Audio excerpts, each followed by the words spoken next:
Okay, നിങ്ങൾക്ക് screen കാണാമല്ലോ അല്ലേ? ഓക്കെ അല്ലേ? സ്ക്രീൻ കാണാമല്ലോ, കുഴപ്പമില്ലല്ലോ. ആ ഓക്കെ.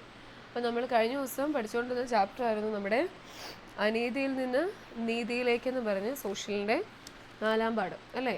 അപ്പോൾ അതിനകത്ത് കുറേ ആൾക്കാർ, ഇത് കുറേ സാമൂഹ്യ പരിഷ്കർത്താക്കളെ കുറിച്ച് നമ്മൾ കണ്ടായിരുന്നു.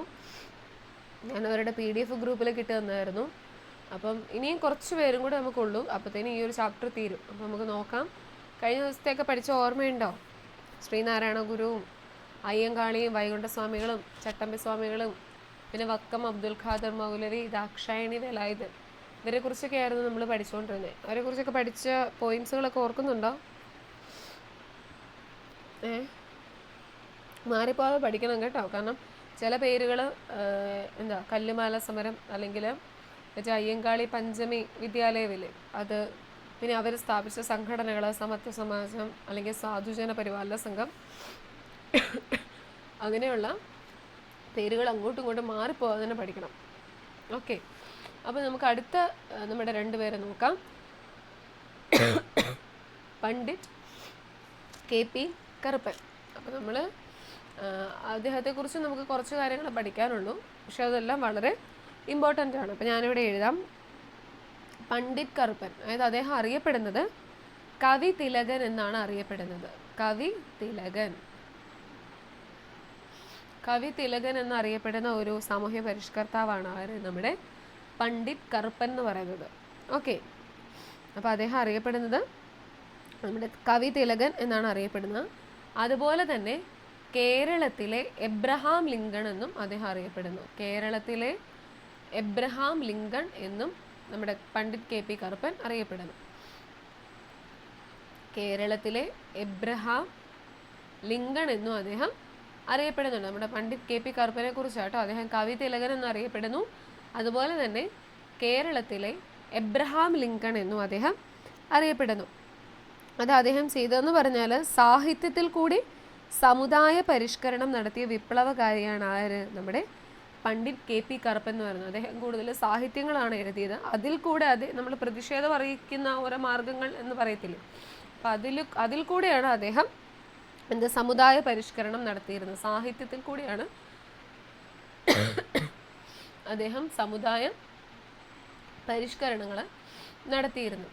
അപ്പം നമ്മുടെ പണ്ഡിറ്റ് KP കറുപ്പൻ അറിയപ്പെടുന്നത് കവി തിലകൻ അദ്ദേഹം അറിയപ്പെടുന്നു. അതുപോലെ തന്നെ കേരളത്തിലെ എബ്രഹാം ലിങ്കൺ എന്നും അദ്ദേഹം അറിയപ്പെടുന്നു. പിന്നെ 1913 കൊച്ചിൻ പുലയ മഹാസഭ സ്ഥാപിക്കുന്നതിന് നേതൃത്വം നൽകി. അദ്ദേഹം സ്ഥാപിച്ച ഒരു മഹാസഭയാണ് കൊച്ചിൻ പുലയ മഹാസഭ എന്ന് പറയുന്നത്. നമ്മൾ സമത്വ സമാജം അല്ലെങ്കിൽ SNDP സാധുജന പരിപാലന സംഘം എന്നും പറഞ്ഞ് നമ്മൾ ശ്രീനാരായണ ഗുരുവിൻ്റെയും അയ്യങ്കാളിയുടെയും വൈകുണ്ഠസ്വാമികളുടെ ഒക്കെ കണ്ടില്ലായിരുന്നു. അതുപോലെ പണ്ഡിറ്റ് KP കറുപ്പൻ്റെ ഒരു സംഘടനയാണ് അദ്ദേഹം സ്ഥാപിച്ചതാണ്. ഇവിടെ എഴുതാവേ, അരയ സമാജം. അരയ സമാജം. അപ്പം നമ്മുടെ KP കറുപ്പൻ്റെ അദ്ദേഹം സ്ഥാപിച്ച ഒരു സംഘടനയാണ് നമ്മുടെ അരയ സമാജം എന്ന് പറയുന്നത് കേട്ടോ. അരയ സമാജം സ്ഥാപിച്ചത് നമ്മുടെ പണ്ഡിറ്റ് KP കറുപ്പനാണ്. അത് സ്ഥാപിച്ചത് 1907 കേട്ടോ. 1907 ഈ അരയ സമാജം സ്ഥാപിച്ചത്. അപ്പോൾ പണ്ഡിറ്റ് KP കറുപ്പൻ അറിയപ്പെടുന്നത് കവി തിലകൻ എന്നറിയപ്പെടുന്നു. അതുപോലെ തന്നെ കേരളത്തിലെ എബ്രഹാം ലിങ്കൺ എന്നും അദ്ദേഹം അറിയപ്പെടുന്നുണ്ട്. പിന്നെ അദ്ദേഹം സ്ഥാപിച്ചതാണ് അരയ സമാജം. അതെന്നാ സ്ഥാപിച്ചത്? 1907 അദ്ദേഹം അരയ സമാജം സ്ഥാപിച്ചത്. ഇത്രയും കിട്ടിയോ? ഇത്രയാണ് മെയിനായിട്ട് നമ്മുടെ പണ്ഡിറ്റ് KP കറുപ്പനെ കുറിച്ച് പറയുന്നത്. പിന്നെ അദ്ദേഹത്തിൻ്റെ കുറേ സാഹിത്യ രചനകളുണ്ട്, പ്രധാന കൃതികളുണ്ട്, നാടകങ്ങളുണ്ട്. അതിൽ ഞാൻ കഴിഞ്ഞ ദിവസത്തെ പോലെ തന്നെ അതിനെ ഗ്രൂപ്പിലിട്ടേക്കാം. ബാക്കിയുള്ള PDF ജസ്റ്റ് നിങ്ങളൊന്ന് വായിച്ചു നോക്കിയാൽ മതി. ഈ 3 കാര്യങ്ങൾ കിട്ടിയോ? കവി തിലകൻ എന്നറിയപ്പെടുന്നു, കേരളത്തിലെ എബ്രഹാം ലിങ്കൺ എന്നറിയപ്പെടുന്നു, അതുപോലെ തന്നെ അദ്ദേഹം സ്ഥാപിച്ചതാണ് അരയ സമാജം. അത് സ്ഥാപിച്ചത് 1907. അത്രയും പോയിന്റ് കിട്ടിയോ?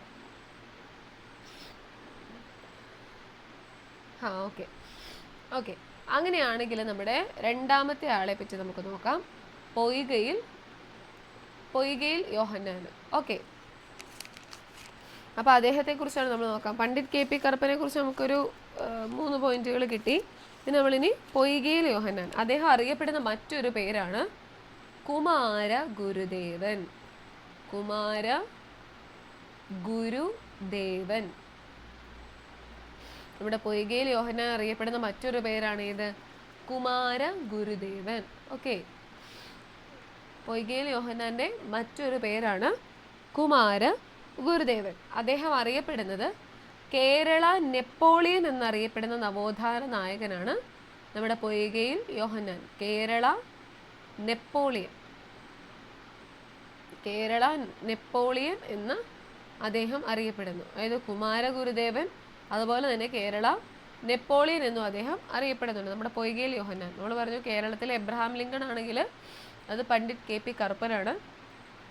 പൊയ്കയിൽ യോഹന്നാൻ ആണെങ്കിൽ കേരള നെപ്പോളിയൻ എന്നറിയപ്പെടുന്നു. അതുപോലെ തന്നെ കുമാര ഗുരുദേവൻ എന്നും അദ്ദേഹം അറിയപ്പെടുന്നു. ഇനി നമ്മൾ ആര്യ സമാജം സ്ഥാപിച്ചത് പണ്ഡിറ്റ് KP കറുപ്പനാണെന്ന് പറഞ്ഞു. അങ്ങനെയാണെങ്കിൽ നമ്മുടെ ഈ പൊയ്കയിൽ യോഹന്നാൻ സ്ഥാപിച്ചതാണ് പ്രത്യക്ഷ രക്ഷാ ദേവസഭ എന്ന് പറയുന്നത്. ഇവിടെ എഴുതാവേ, പ്രത്യക്ഷ രക്ഷാ ദേവസഭ. പ്രത്യക്ഷ രക്ഷാ ദേവസഭ അത് സ്ഥാപിച്ചത് ആരാണ്? നമ്മുടെ പൊയ്കയിൽ യോഹന്നാനാണ്. ഓക്കെ, അതായത് കുമാര ഗുരുദേവൻ എന്ന് അദ്ദേഹം അറിയപ്പെടുന്നു. കേരള നെപ്പോളിയൻ എന്ന് അദ്ദേഹം അറിയപ്പെടുന്നു. അതുപോലെ തന്നെ പ്രത്യക്ഷ രക്ഷാ ദേവസഭ സ്ഥാപിച്ചത് ആരാണ്? നമ്മുടെ പൊയ്കയിൽ യോഹന്നാനാണ്. അത് സ്ഥാപിതമായത് എന്നാണ്? 1909. 1909 ഏത്? നമ്മുടെ പ്രത്യക്ഷ രക്ഷാ ദേവസഭ സ്ഥാപിതമായത്. ഇത്രയും കാര്യങ്ങൾ കിട്ടിയോ? അതായത് കുമാര ഗുരുദേവൻ എന്ന പൊയ്കയിൽ യോഹന്നാൻ അറിയപ്പെടുന്നു. കേരള നെപ്പോളിയൻ എന്നും അദ്ദേഹം അറിയപ്പെടുന്നു. അതുപോലെ തന്നെ പ്രത്യക്ഷ രക്ഷാ ദേവസഭ സ്ഥാപിച്ചത് ആരാണ്? നമ്മുടെ പൊയ്കയിൽ യോഹന്നാൻ അല്ലെങ്കിൽ കുമാര ഗുരുദേവൻ എന്നറിയപ്പെടുന്ന അദ്ദേഹമാണ് പ്രത്യക്ഷ രക്ഷാ ദേവസഭ സ്ഥാപിച്ചത്. അദ്ദേഹം സർക്കാർ അനുമതിയോടെ തിരുവിതാംകൂറിൽ അയിത്ത ജാതിക്കാർക്കായി ആദ്യത്തെ ഇംഗ്ലീഷ് വിദ്യാലയം ആരംഭിച്ചു. അതുപോലെ തന്നെ ദളിത് വിദ്യാർത്ഥികൾക്ക് പ്രത്യേക സ്കോളർഷിപ്പുകൾ വേണമെന്ന് ശ്രീമൂലം പ്രജാസഭയിൽ നിർദ്ദേശിച്ചു. അദ്ദേഹത്തിൻ്റെ പരിഷ്കാരങ്ങൾ ഇതൊക്കെയായിരുന്നു. നമ്മൾ പണ്ഡിറ്റ് KP കറുപ്പൻ സാഹിത്യത്തിലൂടെ സാമൂഹ്യ പരിഷ്കരണം നടത്തിയെന്ന് പറഞ്ഞ പോലെ തന്നെ നമ്മുടെ പൊയ്കയിൽ ഗുരുദേവനാണെങ്കിൽ ഇംഗ്ലീഷ് വിദ്യാലയം, അതായത് തിരുവിതാംകൂറിൽ അയിത്ത ജാതിക്കാർക്കായിട്ട് ഇംഗ്ലീഷ് വിദ്യാലയം ആരംഭിച്ചു. പിന്നെ ദളിത് വിദ്യാർത്ഥികൾക്ക് പ്രത്യേക സ്കോളർഷിപ്പുകൾ വേണമെന്നൊക്കെ അദ്ദേഹം നിർദ്ദേശിച്ചു. ഇതൊക്കെയാണ് അദ്ദേഹത്തിൻ്റെ പ്രധാനമായിട്ടുള്ള കാര്യങ്ങൾ. ഇത്രയും കിട്ടിയോ? പൊയ്കയിൽ യോഹന്നാൻ്റെ 3 കാര്യങ്ങൾ. കുമാര ഗുരുദേവൻ എന്നറിയപ്പെടുന്നു, കേരള നെപ്പോളിയൻ എന്നറിയപ്പെടുന്നു. ഓക്കെ, പ്രത്യക്ഷ രക്ഷാ ദേവസഭ സ്ഥാപിച്ചു. അതെന്നാണ് സ്ഥാപിച്ചത്? 1909. ഓക്കെ, അങ്ങനെയാണെങ്കിൽ സമത്വ സമാജം സ്ഥാപിച്ചതാരായിരുന്നു? നോക്കട്ടെ, ഓർമ്മയുണ്ടോ? സമത്വ സമാജം ആരായിരുന്നു?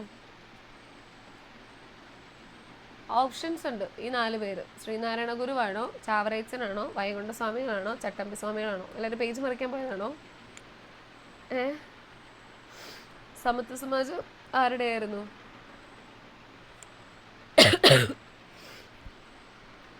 ഓക്കെ, വൈകുണ്ഠ സ്വാമികൾ. കറക്റ്റ് ആട്ടോ. അപ്പം സമത്വ സമാജം സ്ഥാപിച്ച ആരാണ്? വൈകുണ്ഠ സ്വാമികളാണ്. വൈകുണ്ഠ സ്വാമികളാണ് സമത്വ സമാജം. പഠിക്കണം കേട്ടോ. ഓക്കെ, ഇനി SNDP ആരുടെ ആയിരുന്നു? ഞാൻ കൈയടിച്ചില്ലല്ലേ. ഓക്കെ, ശ്രീനാരായണ ഗുരു. ഓക്കെ, അങ്ങനെയാണെങ്കിൽ സാധുജന പരിപാലന സംഘവും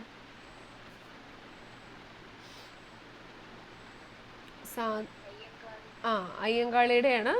പിടിക്കുക കേട്ടോ, അയ്യങ്കാളിയുടെയാണ് സാധുജന പരിപാലന സംഘം എന്ന് പറയുന്നത്. അപ്പോൾ നിങ്ങൾ മാറിപ്പോവാതെ പഠിക്കണം കേട്ടോ. കാരണം അവർ തുടങ്ങി വെച്ച കുറേ സ്ഥാപനങ്ങൾ എന്നല്ല, അവർ സ്ഥാപിച്ച കുറേ അത് ഈ താഴ്ന്ന ജാതിയിൽപ്പെട്ടവർക്ക് അല്ലെങ്കിൽ സ്ത്രീകൾക്ക്, കുട്ടികൾക്ക് അവരുടെ എല്ലാം മാറ്റത്തിന് വേണ്ടി, അതായത് സമൂഹത്തിൽ അവരും ഒരുപോലെ നിൽക്കണമെന്ന് ആഗ്രഹിച്ചുകൊണ്ട് ഇവർ സ്ഥാപിച്ച കുറേ അധികം ഇതുണ്ട്. അപ്പോൾ അതെല്ലാം മാറിപ്പോവാതെ പഠിക്കണം. അതായത് പ്രത്യക്ഷ രക്ഷാ ദേവസഭ, ആര്യ സമാജം, സാധുജന പരിപാലന സംഘം, പിന്നെ SNDP, അതുപോലെ തന്നെ സമത്വ സമാജം, അങ്ങനെ വേറെ കുറേ ഇതുണ്ട് കേട്ടോ. നമുക്ക് ഈ ടെക്സ്റ്റിനകത്തുള്ളവർ മാത്രമേ ഞാനിപ്പോൾ അത് പറയുന്നുള്ളൂ. അപ്പോൾ ഇതെല്ലാം മാറിപ്പോവാതെ തന്നെ ഇതൊക്കെ ആരൊക്കെയാണ് സ്ഥാപിച്ചതെന്നുള്ളത് പഠിക്കണം. ഓക്കെ, ഇനി നോക്കിക്കേ, നമ്മുടെ ജ്യോതിറാവു ഫുലെ. ജാതിമത ചൂഷണത്തിന് വിധേയമായ സമൂഹത്തെ വിശേഷിപ്പിക്കുന്ന പദമാണ് ഏത്? ദളിത്. സാമൂഹിക മാറ്റത്തിന് തുടക്കം കുറിച്ച ജ്യോതിറാവു ഫുലെയാണ് ഈ പദം ആദ്യമായി ഉപയോഗിച്ചത്. സ്ത്രീകൾ, ദളിതർ എന്നിവർക്കായി വിദ്യാഭ്യാസ സ്ഥാപനങ്ങൾ അദ്ദേഹം സ്ഥാപിച്ചു. നമ്മൾ പറഞ്ഞായിരുന്നു ഈ ഒരു ചാപ്റ്റർ അനീതിയിൽ നിന്ന് നീതിയിലേക്ക്, അതായത് പഴയ കാലത്തെ താഴ്ന്ന ജാതിയിൽ പെട്ടവർ അവരുടെ മാറ്റത്തിന് തുടക്കം കുറിച്ചിട്ട് കുറേ ആളുകൾ ചെയ്ത സാമൂഹ്യ പരിഷ്കർത്താക്കൾ അല്ലെങ്കിൽ അവർ ചെയ്ത പരിഷ്കാരങ്ങൾ എന്തൊക്കെയാണെന്നാണ് നമ്മൾ ഈ ഒരു ചാപ്റ്ററിൽ കൂടുതലായിട്ട് നോക്കുന്നത്. അപ്പം ജ്യോതിറാവു ഫുലെയാണ് ജാതിമത ചൂഷണത്തിന് വിധേയമായ സമൂഹത്തെ വിശേഷിപ്പിക്കുന്ന ദളിത് എന്ന പദം ആദ്യമായിട്ട് ഉപയോഗിച്ചത്. പിന്നെ സ്ത്രീകൾ, ദളിതർ എന്നിവർക്കായിട്ട് വിദ്യാഭ്യാസ സ്ഥാപനങ്ങൾ നമ്മുടെ ജ്യോതിറാവു ഫുലെ സ്ഥാപിച്ചു. ഇതെല്ലാം പുതിയ ടെക്സ്റ്റ് ബുക്കിൽ വന്ന കേട്ടോ. ഈ കുറച്ച് ബോക്സിൻ്റെ അകത്ത് കിടക്കുന്ന ആളുകളൊക്കെ നമ്മുടെ പഴയ ടെക്സ്റ്റിൻ്റെ അകത്ത് ഇല്ലായിരുന്നു, സോഷ്യൽ ഏഴിൽ. അപ്പോൾ ഇതെല്ലാം പുതിയ ടെക്സ്റ്റിൻ്റെ അകത്ത് വന്നിരിക്കുന്ന അഡീഷണൽ പോയിൻ്റാണ്. അപ്പോൾ നമുക്ക് പറയാൻ പറ്റത്തില്ല. ചിലപ്പം ഈ ബോക്സിൻ്റെ അകത്തുള്ള ആൾക്കാരുടെ വെച്ചിട്ട് ജസ്റ്റ് സെൻറ്റൻസ് വന്നിട്ട് വേണം ചോദിക്കാം. അപ്പോൾ നിങ്ങൾ വായിക്കണം, നന്നായിട്ട് വായിക്കാൻ മാത്രമല്ല ജസ്റ്റ് അവരുടെ പേരും അവരുടെ ഇമ്പോർട്ടൻ്റ് ആയിട്ടുള്ളത് പഠിക്കുകയും വേണം. ഓക്കെ.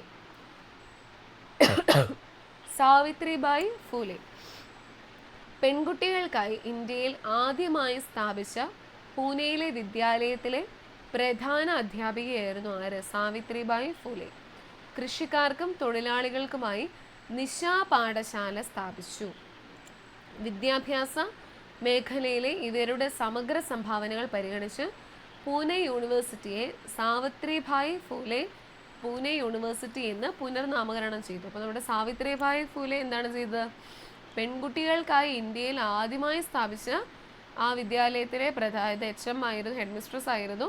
കൃഷിക്കാർക്കും തൊഴിലാളികൾക്കുമായി നിശാ പാഠശാല സ്ഥാപിച്ചു. എന്തോ നിശാ പാഠശാല? നമുക്കറിയാം സന്ധ്യാസമയത്ത് അല്ലെങ്കിൽ രാത്രി കാലങ്ങളിൽ അവർക്ക് പഠിക്കാനായിട്ട് സ്ഥാപിച്ചത് അതാണ് നിശാ പാഠശാല എന്ന് പറയുന്നത്. എന്നുവെച്ചാൽ കൃഷിക്കാരും തൊഴിലാളികളും എന്ന് പറഞ്ഞാൽ നമുക്കറിയാം അവർ രാവിലെ തൊട്ട് വൈകുന്നേരം വരെ അവർ ഭയങ്കര അധ്വാനമാണ്, അല്ലെങ്കിൽ അവർ ഭയങ്കര പണികളാണ്. അപ്പോൾ അവർക്ക് ആകെയുള്ളൊരു സമയം എന്ന് പറഞ്ഞാൽ ഈ വൈകിട്ടാണ്. അപ്പോൾ ആ ഒരു സമയത്താണ് അവർക്ക് പഠിക്കാൻ അല്ലെങ്കിൽ അവരെ പഠിപ്പിക്കാൻ ഈ സാവിത്രിബായി ഫൂലെ തുടങ്ങിയതാണ് ഏത്? നിശാ പാഠശാല എന്ന് പറയുന്നത്. പിന്നെ വിദ്യാഭ്യാസ മേഖലയിലെ ഇവരുടെ സമഗ്ര സംഭാവനകൾ പരിഗണിച്ച് പൂനെ യൂണിവേഴ്സിറ്റിയെ സാവിത്രിബായി ഫൂലെ പൂനെ യൂണിവേഴ്സിറ്റി എന്ന് പുനർനാമകരണം ചെയ്തു. അപ്പോൾ ജ്യോതിറാവു ഫുലെ ആണെങ്കിൽ അദ്ദേഹം ഇതുപോലെ സ്ത്രീകളെ, ദളിതർക്ക് എന്നിവയായിട്ട് വിദ്യാഭ്യാസ സ്ഥാപനങ്ങൾ സ്ഥാപിച്ചു. സാവിത്രിബായി ഫൂലെ ആണെങ്കിൽ നിശാ പാഠശാലകൾ സ്ഥാപിച്ചു. ഓക്കെ. അപ്പോൾ പിന്നെ ദളിത് എന്നുള്ള വാക്ക് ആദ്യമായിട്ട് ഉപയോഗിച്ച ആരാണ്? നമ്മുടെ ജ്യോതിറാവു ഫൂലെയാണ്. ഓക്കെ. ഇവർ രണ്ടുപേരെ പറ്റി കിട്ടിയില്ലേ? നമുക്ക് കുറച്ചൊരു 5-6 പേരും കൂടി ഉണ്ട് നമുക്ക് ഇതിൻ്റെ അകത്ത് നോക്കാൻ വേണ്ടി. ഓക്കെ. ഇത് നോക്കിക്കേ. അടുത്തതാണ് നമ്മുടെ EV രാമസ്വാമി നായ്ക്കർ. അതായത് പെരിയാർ EV രാമസ്വാമി നായ്ക്കർ എന്നാണ് അദ്ദേഹം അറിയപ്പെടുന്നത്. സ്വാഭിമാന പ്രസ്ഥാനത്തിൻ്റെ സ്ഥാപകനും ഇന്ത്യയിലെ പ്രധാന ജാതി വിരുദ്ധ സമര നായകരിൽ ഒരാളുമാണ് ആര്? നമ്മുടെ EV രാമസ്വാമി നായ്ക്കർ. സാമൂഹ്യ പരിഷ്കർത്താവായ ഇദ്ദേഹം ബ്രാഹ്മണ ആധിപത്യത്തിൽ ഊന്നിയുള്ള സാമൂഹിക വിവേചനത്തിനെതിരെ നിലകൊണ്ടു. സ്ത്രീ വിദ്യാഭ്യാസത്തിൻ്റെ പ്രാധാന്യത്തെക്കുറിച്ച് ബോധ്യപ്പെടുത്തി പ്രവർത്തിച്ച വ്യക്തി കൂടിയായിരുന്നു ആര്? നമ്മുടെ പെരിയാർ, അതായത് EV രാമസ്വാമി നായ്ക്കർ. സാമൂഹ്യ പരിഷ്കർത്താവായ ഇദ്ദേഹം ബ്രാഹ്മണ ആധിപത്യത്തിൽ ഊന്നിയുള്ള സാമൂഹിക വിവേചനത്തിനെതിരെ നിലകൊണ്ടു. അതായത് ബ്രാഹ്മണ ആധിപത്യത്തിൽ ഊന്നിയുള്ള സാമൂഹിക വിവേചനം നമുക്കറിയാം. ഇപ്പോഴത്തെ കാലത്ത് അങ്ങനെ ഇത്രയും അധികമില്ല. പണ്ടത്തെ കാലത്ത് നമ്മൾ ഉയരുന്നവർ താഴ്ന്നവർ ആ ഒരു ഇതുണ്ടായിരുന്നല്ലോ. അപ്പം അതിന് എതിരെ നിലകൊണ്ട ഒരാളാണ് ആര്? നമ്മുടെ EV രാമസ്വാമി നായ്ക്കർ എന്ന് പറയുന്നത്. അതായത് സ്വാഭിമാന പ്രസ്ഥാനത്തിൻ്റെ സ്ഥാപകനും അതുപോലെ തന്നെ ഇന്ത്യയിലെ പ്രധാന ജാതി വിരുദ്ധ സമര നായകരിൽ ഒരാളുമാണ് നമ്മുടെ EV രാമസ്വാമി നായ്ക്കർ. സാമൂഹ്യ പരിഷ്കർത്താവായ ഇദ്ദേഹം ബ്രാഹ്മണ ആധിപത്യത്തിൽ ഊന്നിയുള്ള സാമൂഹ്യ വിവേചനത്തിനെതിരെ നിലകൊണ്ടു. ഓക്കെ. ഇനി ദളിതരെ പോലെ തന്നെ സാമൂഹികമായ അരികുവൽക്കരണം നേരിടേണ്ടി വന്ന മറ്റൊരു വിഭാഗമാണ് നമ്മുടെ ഗോത്ര ജനത. നിങ്ങൾ ഈ മറ്റേ സിനിമയുടെ പേര് ഈയിടെ ഇറങ്ങിയ ടോവിനോടൊരു സിനിമ ഉണ്ടല്ലോ, നരിവേട്ട എന്ന് പറയുന്നത്. അതിൻ്റെ അകത്ത് ഈ ഗോത്ര വിഭാഗക്കാർ വയനാടാണെന്ന് എനിക്ക് തോന്നുന്നു. അവിടുത്തെ അതായത് അവർക്ക് സ്ഥലം വേണം, അതായത് അവർക്ക് താമസിക്കാൻ അവർക്ക് ഈ പട്ടയോ അല്ലെങ്കിൽ എന്താ ഭൂമി അവർക്കില്ലല്ലോ, അപ്പോൾ അവരെ ഒഴിപ്പിക്കുന്നു, അവർക്ക് സ്വന്തമായിട്ട് ഭൂമി കൊടുക്കണമെന്നൊക്കെ പറഞ്ഞുകൊണ്ട് അങ്ങനെ ഒരു ഇതല്ലേ ആ നരിവേട്ട എന്ന് പറയുന്ന സിനിമയ്ക്കകത്ത് കാണിക്കുന്നത്. അപ്പോൾ അതുപോലെ തന്നെ ഇപ്പോഴും ഉണ്ട് ചില സ്ഥലങ്ങൾ, നമ്മുടെ വയനാട് അല്ലെങ്കിൽ കാസർഗോഡ്, കണ്ണൂർ ആ ഒരു ഭാഗത്തേക്ക് ഇപ്പോഴും ഗോത്രജനത അനുഭവിക്കുന്ന ദുരിതങ്ങളൊക്കെ ഉണ്ട്. അപ്പം ദളിതരെ പോലെ തന്നെ സാമൂഹികമായ അരികുവൽക്കരണം നേരിടേണ്ടി വന്ന മറ്റൊരു വിഭാഗമാണ് ഗോത്രജനത എന്ന് പറയുന്നത്. പ്രത്യേക ഭൂമിശാസ്ത്ര മേഖലകളിൽ പ്രാചീന കാലം മുതൽ ഒത്തൊരുമിച്ച് താമസിക്കുന്ന ഗോത്രജനത സ്വന്തമായി അറിവുകൾ നിർമ്മിക്കുകയും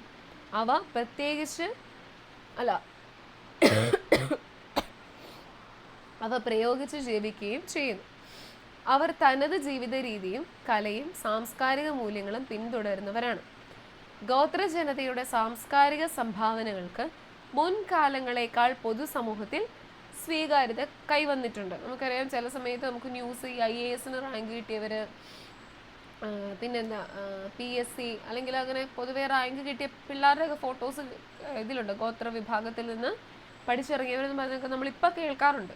അപ്പോൾ ഇപ്പം അവർക്ക് പഠന സൗകര്യങ്ങളൊക്കെ വന്നിട്ടുണ്ട്, എന്നാലും ഒന്നും എത്താത്ത സമൂഹങ്ങളും ഉണ്ട്. പക്ഷെ എന്നാലും മുൻകാലങ്ങളെക്കാൾ പൊതുസമൂഹത്തിൽ അവർക്ക് സ്വീകാര്യത വന്നിട്ടുണ്ട്. വസിക്കുന്ന ഇടങ്ങളിലെ വിഭവങ്ങളിൽ പൂർണ്ണ അധികാരം ഉണ്ടായിരുന്ന ഗോത്ര ജനതയ്ക്ക് ആ അധികാരം ക്രമേണ നഷ്ടമായി. അതുമൂലമാണ് ഈ സാമൂഹിക വിഭാഗം അരികുവൽക്കരിക്കപ്പെട്ടത്. നോക്കിയേ, വെറിയർ എൽവിൻ ഇന്ത്യൻ നരവംശ ശാസ്ത്രത്തിൽ ഏറ്റവും പ്രധാനപ്പെട്ട സംഭാവനകൾ നൽകിയ വ്യക്തികളിൽ ഒരാളാണ് ആര്? വെറിയർ എൽവിൻ എന്ന് പറയുന്നത്. ഗോത്ര മനുഷ്യരുടെ എനിക്ക് നല്ല ജലദോഷവും പനിയായതുകൊണ്ടാട്ടോ, സോറി കേട്ടോ. ഗോത്ര മനുഷ്യരുടെ തനത് ജീവിതത്തിൻ്റെ സംരക്ഷണത്തിന് വേണ്ടി പ്രവർത്തിച്ചു ആര്? നമ്മുടെ വെറിയർ എൽവിൻ. അതായത് ഗോത്ര മനുഷ്യരുടെ തനത് ജീവിതത്തിൻ്റെ സംരക്ഷണത്തിന് വേണ്ടി പ്രവർത്തിച്ച ആളാണ് ആര്? നമ്മുടെ വെറിയർ എൽവിൻ. ഗോത്രവർഗ മനുഷ്യരോടുള്ള ഇന്ത്യയുടെ നയം രൂപീകരിക്കുന്നതിൽ കാര്യമായ സ്വാധീനം ചെലുത്തിയ വ്യക്തിയാണ് ആര്? നമ്മുടെ വെറിയർ എൽവിൻ എന്ന് പറയുന്നത്. അപ്പോൾ വെറിയർ എൽവിൻ എന്ന് പറയുന്ന അദ്ദേഹം ഗോത്ര മനുഷ്യർക്ക് വേണ്ടിയാണ് അദ്ദേഹത്തിൻ്റെ പരിഷ്കാരങ്ങൾ അല്ലെങ്കിൽ അദ്ദേഹം മുന്നോട്ട് വെച്ച കാര്യങ്ങൾ ആർക്ക് വേണ്ടിയുള്ളതായിരുന്നു? നമ്മുടെ ഗോത്ര വിഭാഗക്കാർക്ക് വേണ്ടിയുള്ളതായിരുന്നു. അപ്പോൾ ഗോത്ര മനുഷ്യരുടെ തനത് ജീവിതത്തിൻ്റെ സംരക്ഷണത്തിന് വേണ്ടി പ്രവർത്തിച്ച ഒരു സാമൂഹ്യ പരിഷ്കർത്താവായിരുന്നു ആര്? നമ്മുടെ വെറിയർ എൽവിൻ എന്ന് പറയുന്നത്. ഓക്കെ, പേര് കിട്ടിയല്ലോ അല്ലേ? വെറിയർ എൽവിൻ ഗോത്ര മനുഷ്യരുടെ തനത് ജീവിതത്തിൻ്റെ സംരക്ഷണത്തിന് വേണ്ടി പ്രവർത്തിച്ചു. ഇനി സമൂഹത്തിലെ മുഖ്യ വിഭാഗക്കാർ ഉത്പാദിപ്പിക്കുന്ന അറിവ്, കല, സംസ്കാരം എന്നിവ മാത്രമാണ് മൂല്യമേറിയത് എന്ന ധാരണ പല കാലങ്ങളിലായി നിലനിന്നിരുന്നു. എന്നാൽ കല, ഭാഷ, സാഹിത്യം, വൈദ്യം, കൃഷി തുടങ്ങിയ മേഖലകളിൽ പ്രകൃതിയെ അടുത്തറിഞ്ഞ് നേടിയ മികച്ച വിജ്ഞാനവും നാട്ടറിവും സ്വന്തമായി ഉള്ളവരാണ് ആര്? നമ്മുടെ ഗോത്രജനത. തനതായ സംഗീത പാരമ്പര്യമുള്ള നിരവധി ഗോത്ര വിഭാഗക്കാരുണ്ട്. Doctor A. അയ്യപ്പൻ തൃശ്ശൂർ ജില്ലയിലെ പവറട്ടിയിൽ 1905 ഫെബ്രുവരി 5 അയ്യപ്പൻ്റെ ജനനം. ഇന്ത്യൻ സംസ്കാരങ്ങളെക്കുറിച്ച് പഠിച്ച പ്രമുഖ നരവംശ ശാസ്ത്രജ്ഞനാണ് ആര്? നമ്മുടെ doctor A. Ayyappan. London school of എക്കണോമിക്സിൽ നിന്ന് മലിനോവ്സ്കിയുടെയും റെയ്മണ്ട് ഫിർത്തിൻ്റെയും കീഴിൽ ഗവേഷണ പഠനം പൂർത്തിയാക്കി കേരളത്തിലെ ഈഴവ ഗോത്ര സമുദായങ്ങളെക്കുറിച്ചുള്ള പഠനത്തിന് സമഗ്ര സംഭാവനകൾ നൽകി. അതായത് അദ്ദേഹം നമ്മൾ മെയിൻ സബ്ജക്റ്റായിട്ട് എടുക്കുക എന്നൊക്കെ പറയത്തില്ലേ, അങ്ങനെ അദ്ദേഹം എടുത്ത കാര്യം എന്ന് പറയുന്നത് കേരളത്തിലെ ഈഴവ ഗോത്ര സമുദായങ്ങളെക്കുറിച്ച് പഠിക്കാനും അവർക്ക് വേണ്ടിയുള്ള ആവശ്യങ്ങൾ അല്ലെങ്കിൽ അവരുടെ നീഡ്സ് എന്തൊക്കെയാണെന്ന് മനസ്സിലാക്കി അതിനുവേണ്ടി ഓരോ കാര്യങ്ങൾ ചെയ്യുന്നതിന് വേണ്ടിയാണ് നമ്മുടെ ഡോക്ടർ A. അയ്യപ്പൻ മുന്നോട്ട് വന്നിരുന്നത്. ഓക്കെ, അപ്പോൾ ഡോക്ടർ A. അയ്യപ്പൻ കേരളത്തിലെ ഈഴവ ഗോത്ര സമുദായങ്ങളെക്കുറിച്ചുള്ള പഠനത്തിന് സമഗ്ര സംഭാവനകൾ നൽകിയിട്ടുണ്ട്. ഓക്കെ, നമ്മുടെ തൊട്ട് മുമ്പത്തെ വെറിയർ എൽവിൻ ആണെങ്കിൽ ഗോത്ര മനുഷ്യരുടെ തനത് ജീവിതത്തിൻ്റെ സംരക്ഷണത്തിന് വേണ്ടി പ്രവർത്തിച്ചു. ഇനി ഡോക്ടർ A. അയ്യപ്പൻ ആണെങ്കിലോ കേരളത്തിലെ ഈഴവ ഗോത്ര സമുദായങ്ങളെക്കുറിച്ചുള്ള പഠനത്തിന് സമഗ്ര സംഭാവനകൾ നൽകി. ഓക്കെ, ഇനി നമ്മുടെ പ്രിയപ്പെട്ട നഞ്ചിയമ്മ അല്ലേ, നമ്മുടെ അയ്യപ്പനും കോശിയും അല്ലേ, അതിൻ്റെ അകത്തൂടെയല്ലേ നഞ്ചിയമ്മ വന്നത്. നമ്മുടെ അയ്യപ്പൻ്റെ ഭാര്യയുടെ അമ്മ എന്ന രീതിയിൽ അവരുടെ പ്രദേശവും ആ ഗോത്ര വിഭാഗക്കാരുടെ അല്ലേ അവരുടെ ആ പ്രദേശവും അതിൻ്റെ നഞ്ചിയമ്മ പാടിയ പാട്ടും അങ്ങനത്തെ കുറേ കാര്യങ്ങൾ ഉണ്ടായിരുന്നു. അതിൻ്റെ അകത്ത് നഞ്ചിയമ്മയുടെ ഇൻ്റർവ്യൂവിൻ്റെ അകത്ത് പറയുന്നുണ്ട്, ഇവർ ആദ്യമായിട്ടാണ് ഈ സിനിമ ഇതിനെപ്പറ്റി കേൾക്കുന്നതും ഇങ്ങനെ ആൾക്കാർ വരുന്നതെന്നൊക്കെ അവരതിൻ്റെ അകത്ത് പറയുന്നുണ്ട് നഞ്ചിയമ്മയ്ക്ക് ആദ്യത്തെ ആ ഒരു ഇൻ്റർവ്യൂവിൻ്റെ അകത്ത്. അപ്പോൾ ഇത് ഇന്ത്യൻ രാഷ്ട്രപതി ദ്രൗപദി മുർമുവിൽ നിന്ന് ദേശീയ ചലച്ചിത്ര പുരസ്കാരം ഏറ്റുവാങ്ങുന്നതിൻ്റെ ഫോട്ടോയാണ് തന്നിരിക്കുന്നത് നമ്മുടെ നഞ്ചിയമ്മ. പാലക്കാട് ജില്ലയിലെ അട്ടപ്പാടിയിലെ ഇരുള വിഭാഗത്തിൽ നിന്നുള്ള നഞ്ചിയമ്മയ്ക്കായിരുന്നു 2020 രാജ്യത്തെ മികച്ച ഗായികയ്ക്കുള്ള ദേശീയ ചലച്ചിത്ര പുരസ്കാരം ലഭിച്ചത്. ആർക്കായിരുന്നു? നമ്മുടെ നഞ്ചിയമ്മയ്ക്കായിരുന്നു 2020 രാജ്യത്തെ മികച്ച ഗായികയ്ക്കുള്ള ദേശീയ ചലച്ചിത്ര പുരസ്കാരം ലഭിച്ചത്. ഗോത്ര വിഭാഗങ്ങളിൽ നിന്ന് ഈ പുരസ്കാരം നേടുന്ന ആദ്യത്തെ ആളാണ് ആര്? നമ്മുടെ നഞ്ചിയമ്മ. കളക്കാത്ത സന്തനമേറെ വെഗുവോക പൂത്തെറിക്ക എന്ന് തുടങ്ങുന്ന ഗാനമായിരുന്നു നഞ്ചിയമ്മ ആലപിച്ചത് അല്ലേ. ഈ ഒരു ഗാനം നമ്മൾ ആ ഒരു അയ്യപ്പനും കോശി ഇറങ്ങിയ സമയത്ത് നമ്മൾ ഈ ഒരു പാട്ട് എപ്പോഴും കേൾക്കുമായിരുന്നു, ഇപ്പോഴും കേൾക്കാറുണ്ട്. എന്നാൽ ആ ഒരു സിനിമ ഇറങ്ങിയ സമയത്തല്ലായിരുന്നു ഈ ഒരു പാട്ടിൻ്റെ കൂടുതൽ പബ്ലിസിറ്റി വന്നുകൊണ്ടിരുന്നത്. അപ്പം നഞ്ചിയമ്മയാണ് അത് പാടിയത്. അട്ടപ്പാടിയിലെ ഇരുള വിഭാഗത്തിൽ നിന്നുള്ള ഗായികയായിരുന്നു നമ്മുടെ നഞ്ചിയമ്മ. 2020 രാജ്യത്തെ മികച്ച ഗായികയ്ക്കുള്ള ദേശീയ ചലച്ചിത്ര പുരസ്കാരം ലഭിച്ചു. അതുപോലെ തന്നെ ഗോത്ര വിഭാഗത്തിൽ നിന്ന് ഈ പുരസ്കാരം നേടുന്ന ആദ്യത്തെ ആളാണ് ആര്? നമ്മുടെ നഞ്ചിയമ്മ എന്ന് പറയുന്നത്. നമ്മൾ പറഞ്ഞായിരുന്നു ഈ ഇപ്പം നമുക്കൊക്കെ ആണെങ്കിൽ കുറേ ടെക്നോളജീസ് ഇപ്പോഴും ഉണ്ട്, പക്ഷെ ഇങ്ങനെയുള്ള വിഭാഗക്കാർക്ക് ടെക്നോളജികൾ ഉപയോഗിക്കാൻ ഇപ്പം അങ്ങനെ വലിയ അറിവുകളില്ല അവർക്ക്. പക്ഷേ അവർക്ക് അവരുടേതായ രീതിയിലുള്ള കല, സാഹിത്യം, അറിവുകൾ ധാരാളം ഉണ്ട്. നമ്മൾ മുമ്പേ കണ്ടായിരുന്നു, ആ സെൻറ്റൻസുകൾ കണ്ടായിരുന്നു. അപ്പം അങ്ങനെ ഉള്ളതാണ് നമ്മുടെ നഞ്ചിയമ്മയൊക്കെ നന്നായിട്ട് പാടുന്നതൊക്കെ. അപ്പം അങ്ങനെ ഈ സിനിമ ഡയറക്ടേഴ്സൊക്കെ അങ്ങോട്ട് പോയി അവരെ കണ്ടു. അങ്ങനെ നഞ്ചിയമ്മ ലോകം മൊത്തം ഏകദേശം അറിയപ്പെടുന്ന ഒരാളായിട്ട് മാറി. ഇനി നോക്കിക്കേ, വൈവിധ്യമാർന്ന വാദ്യോപകരണങ്ങൾ നിർമ്മിച്ചുപയോഗിക്കുന്നതിനുള്ള ശേഷിയും അവർക്കുണ്ട്. അപ്പം നമ്മൾ പറഞ്ഞ കലാ, സാഹിത്യം, അറിവ്, അതിനെക്കുറിച്ചുള്ള ധാരാളം അറിവുകൾ അവർക്കുണ്ട്. അതുപോലെ തന്നെ ഈ വൈവിധ്യമാർന്ന വാദ്യോപകരണങ്ങൾ നിർമ്മിച്ചുപയോഗിക്കുന്നതിനുള്ള ശേഷിയും അവർക്കുണ്ട്. പെറേ, തുടി. ഈ തുടി നമ്മുടെ ഇപ്പോഴും അമ്പലങ്ങളിലുണ്ട് അല്ലേ. നാട്ടിപ്പണി, പിന്നെ ദവില്, ചെണ്ട, നമ്മുടെ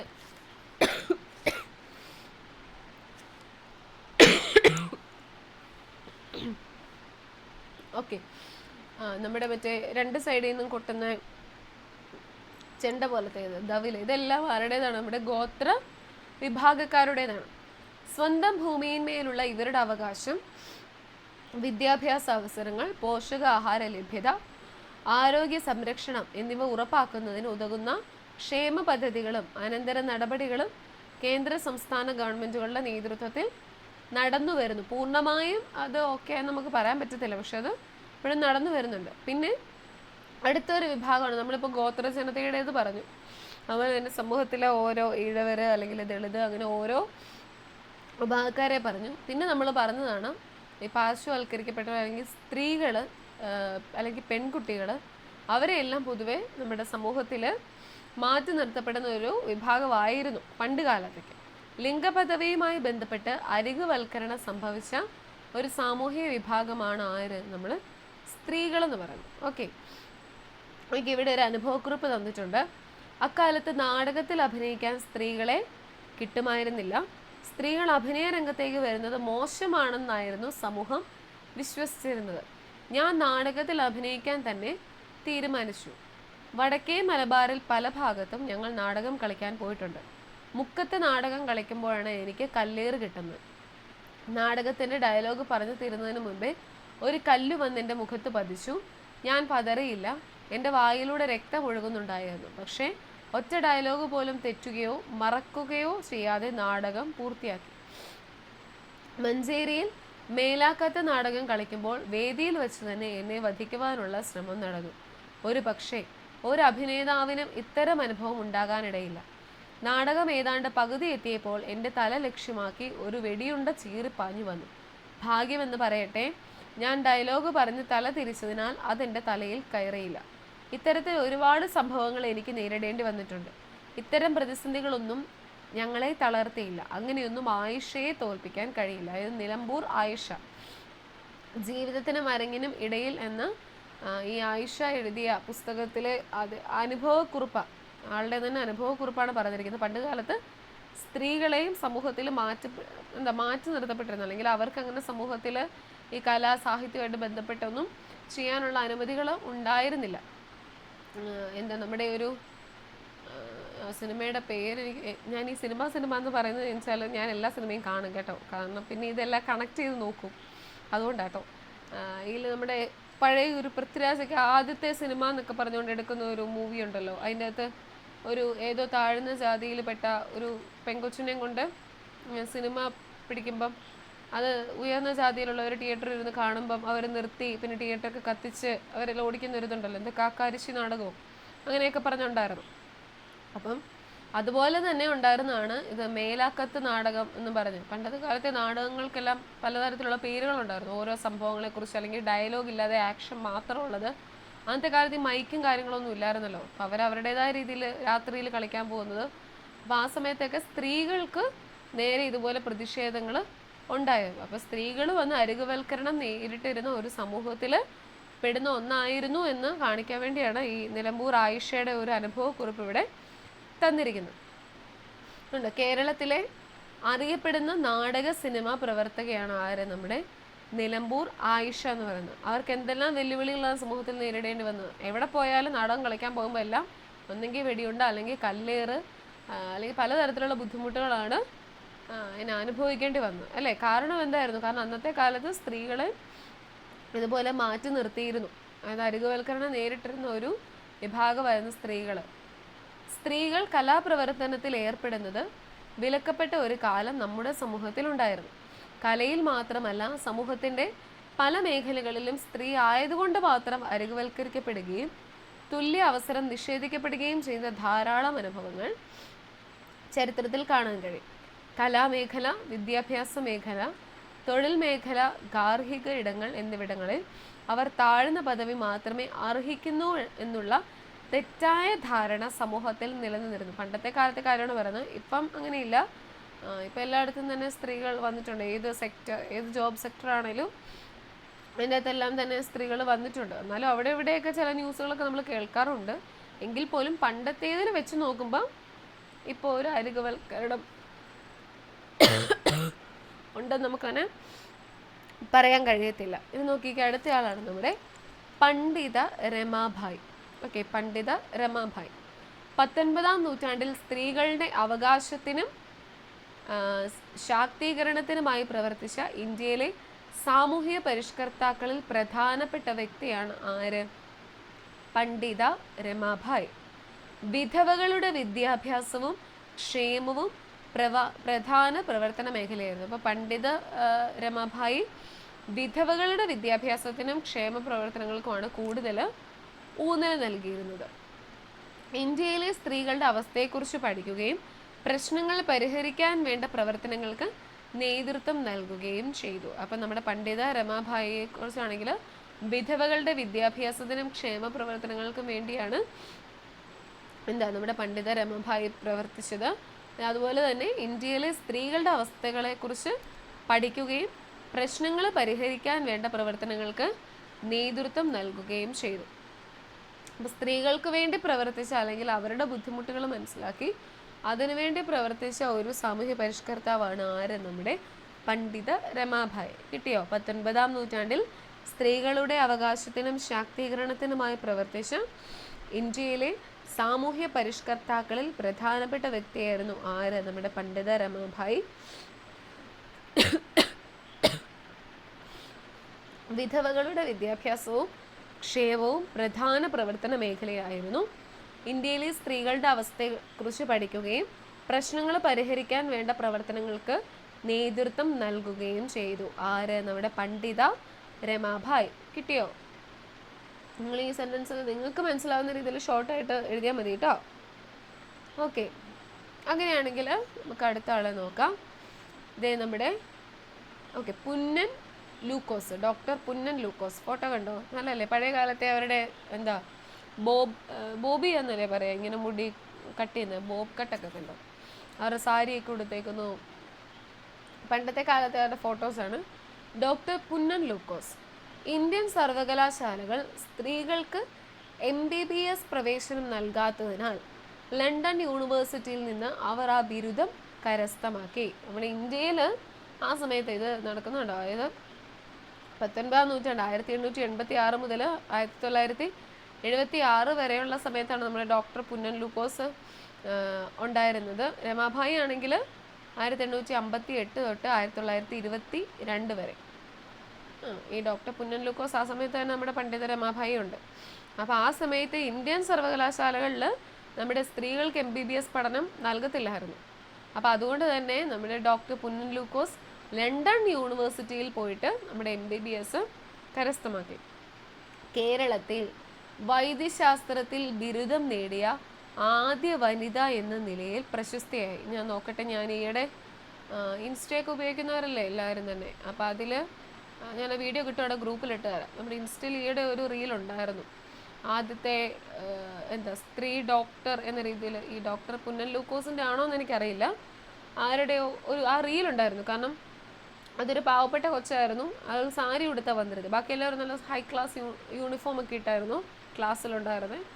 അപ്പം അപ്പോൾ ഇവളെ ആരും അടുത്തിരുത്തത്തില്ല. എന്നിട്ട് ഇവളെ തറയിലിരുന്ന് പഠിച്ചിരുന്നപ്പം ടീച്ചേഴ്സ് അവളെ വിളിച്ച് ബെഞ്ചിലിരുത്തി. അവളായിരുന്നു ക്ലാസ്സിലെ ഫസ്റ്റ്. എല്ലായിടത്തും MBBSന് പഠിച്ചു, അതിലും ഫസ്റ്റായി എന്ന് പറഞ്ഞ്. ഇന്ത്യയിലെ ആണോ എവിടത്തെയോ ആദ്യത്തെ ലേഡി ഡോക്ടർ എന്ന് പറഞ്ഞ് അവസാനം ഇത് വരുന്നത്. ആളുടെ പേര് ഞാൻ ഇനി കാണുവാണ്, ഞാനത് ഗ്രൂപ്പിലേക്ക് ഇട്ട് തരാം കേട്ടോ. അത് ഇൻസ്റ്റയിൽ ഈയിടെ 2-3 ദിവസം ഞാനത് കണ്ടു. അപ്പോൾ ഞാൻ ഇനി കാണുവാണത് ഞാൻ ഗ്രൂപ്പിലിട്ട് തരാം. ആളുടെ പേര് ഞാൻ വിട്ടുപോയി ആരാന്നുള്ളത്. ഓക്കെ. അപ്പോൾ ഇന്ത്യൻ സർവകലാശാലകൾ സ്ത്രീകൾക്ക് MBBS പ്രവേശനം നൽകാത്തതിനാൽ ലണ്ടൻ യൂണിവേഴ്സിറ്റിയിൽ നിന്ന് ഡോക്ടർ പുന്നൻ ലൂക്കോസ് നമ്മുടെ MBBS കരസ്ഥമാക്കി. കേരളത്തിൽ വൈദ്യശാസ്ത്രത്തിൽ ബിരുദം നേടിയ ആദ്യ വനിത എന്ന നിലയിൽ പ്രശസ്തയായി. തിരുവിതാംകൂർ ലെജിസ്ലേറ്റീവ് കൗൺസിലിലെ ആദ്യ വനിതാ പ്രതിനിധിയായിരുന്നു ആര്? നമ്മുടെ ഡോക്ടർ പുന്നൻ ലൂക്കോസ്. നമ്മുടെ കേരളത്തിലെ ആദ്യത്തെ വനിതാ ഡോക്ടറായിരുന്നു.